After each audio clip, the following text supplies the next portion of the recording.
You've never met them and never spoken to them, never been in the same room.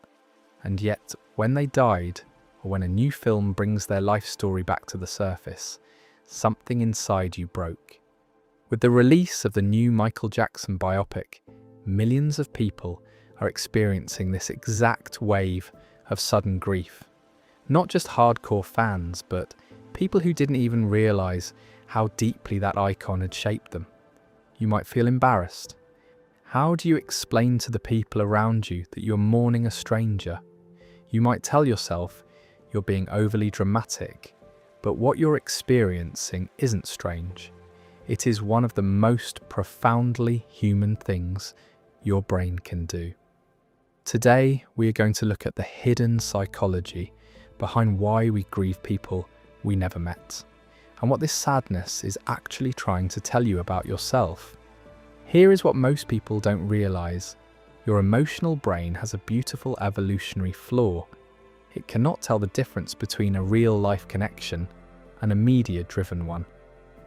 In psychology, this is called a parasocial relationship. For years you've listened to his voice. His music was the soundtrack to your loneliest nights or your happiest moments. When you watch someone's art over years, your brain maps their face, their expressions, and their voice onto the exact same neural pathways it uses for your actual friends. To your nervous system, that constant presence feels like safety. It feels like a genuine bond.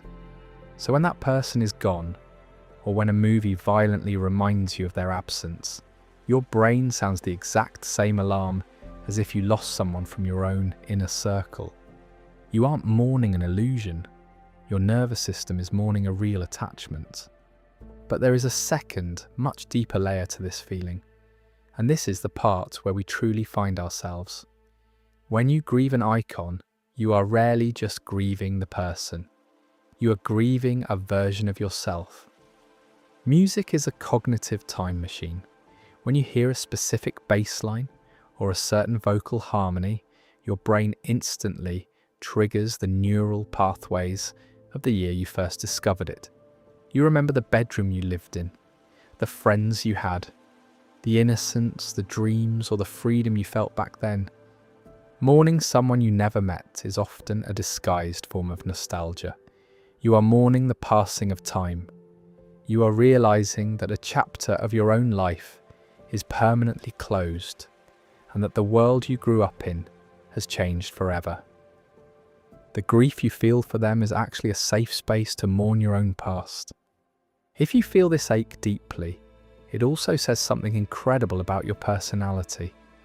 You likely possess a very high level of trait empathy. Your brain has a highly active mirror neuron system. You don't just watch a story, you absorb it. You feel the weight of their struggles, the tragic contrast of their genius, and the loneliness they might have felt behind the fame.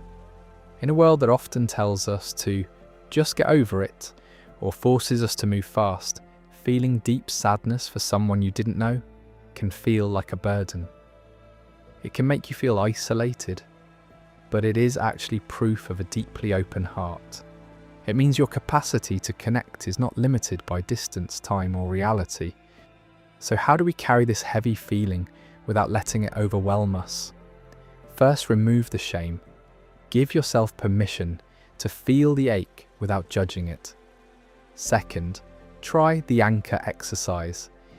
Instead of letting the sadness loop endlessly in your mind, put on your favourite track, sit down and write down exactly one specific memory of a time that music helped you through. By writing it down, you transition your brain from painful mourning into structured gratitude. You honour the artist by acknowledging the strength they gave you. And finally, use this moment to reconnect with your present life. If their art reminds you how fast time moves, let it be a gentle reminder to cherish the connections you have right now, today. Your brain isn't broken for feeling this way. It's just remembering. It's honouring the impact that art had on your soul. If this explanation brought you some comfort or made you feel less alone today, please consider subscribing to SelfRevealed. Every video, we go a little deeper so we can finally understand our own minds. Thank you for watching, take care of your mind, and I'll see you in the next one.